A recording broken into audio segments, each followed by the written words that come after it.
Have you ever spent 15 years loving children who weren't yours, only to have them erase you with a single sentence in front of thousands of people? I have. And what happened the very next day changed every one of our lives forever. My name is Ethan Brooks, and this happened in Charlotte, North Carolina. When I met Melissa, she was a divorced mother of two 8-year-old twins, Noah and Natalie. Their biological father, Ryan Carter, disappeared after the divorce. Child support arrived only when a judge forced him. Birthdays? Never. School plays? Never. Hospital visits? Never. I didn't care. I fell in love with Melissa, and those two scared little kids came with her. For 15 years, I packed lunches, coached Little League, stayed awake through fevers, paid orthodontists, bought first cars, and worked overtime at my HVAC company so they could have opportunities I'd never had. I never tried replacing their father.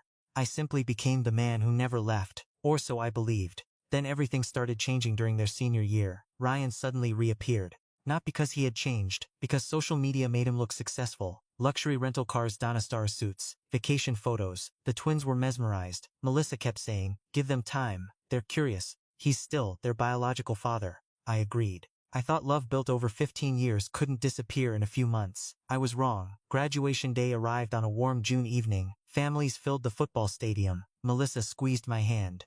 "You earned today," she whispered. I smiled. When Noah was invited to give the student speech, I couldn't have been prouder. Halfway through his speech, he paused. "I'd like to thank one special person." My heart swelled. Then he pointed across the crowd. "Our real dad, Ryan Carter." The audience applauded politely. Then Natalie walked onto the stage beside him. She took the microphone. "And we'd also like to say something we've wanted to say for years." She looked directly at me. "The man who raised us wasn't our father." A few people shifted uncomfortably. She continued. "He was just the guy Mom married. The loser who paid the bills." The entire stadium fell silent. I heard someone gasp behind me. Ryan stood up with tears that looked perfectly rehearsed. The twins hugged him while cameras flashed everywhere. Melissa looked frozen. She whispered, "Ethan." I gently squeezed her hand. "It's okay." Then I smiled.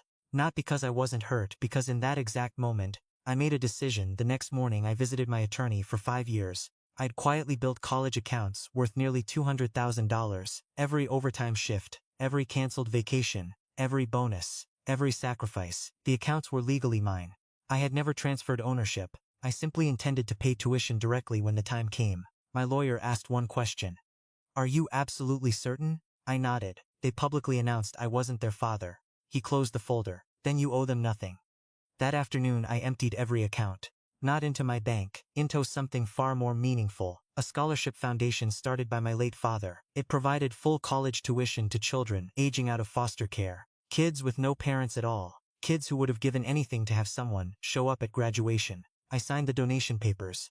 For the first time in 24 hours, I could finally breathe. 3 days later, reality arrived. Melissa burst into my office. "You moved the college money." I donated it. Her face turned pale. "You can't be serious." "I am. The kids need that." I looked at her quietly.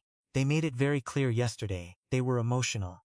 They called me a loser who only paid bills. They didn't mean it." They looked directly into my eyes while saying it. She had no answer. Then she whispered something that broke whatever remained between us. "You should have been the bigger person." I stared at her. For 15 years, I was. She left crying. But the story wasn't over, because Ryan had made promises, big ones. He'd told the twins he'd cover everything. Private university, luxury apartments, study abroad. There was only one problem. Most of his glamorous lifestyle was fake.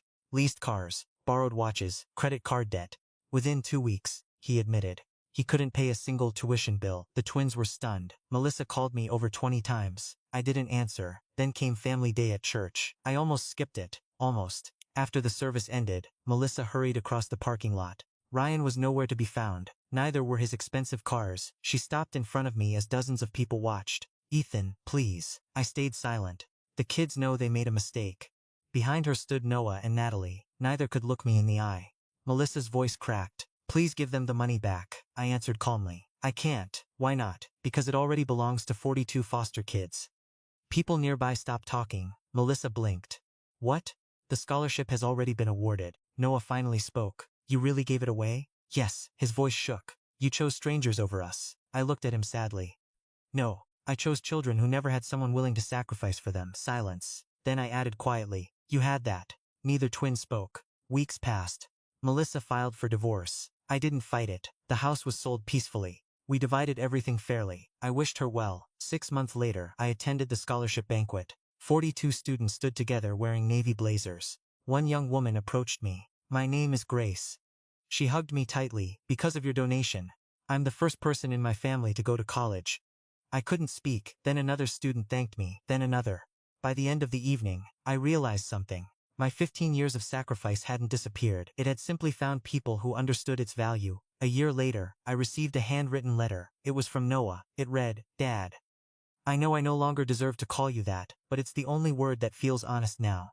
Ryan disappeared again. "We finally understand who stayed. We don't expect forgiveness. We only wanted you to know we were wrong." I folded the letter carefully. I didn't call. I didn't text. Some wounds need time before they become scars.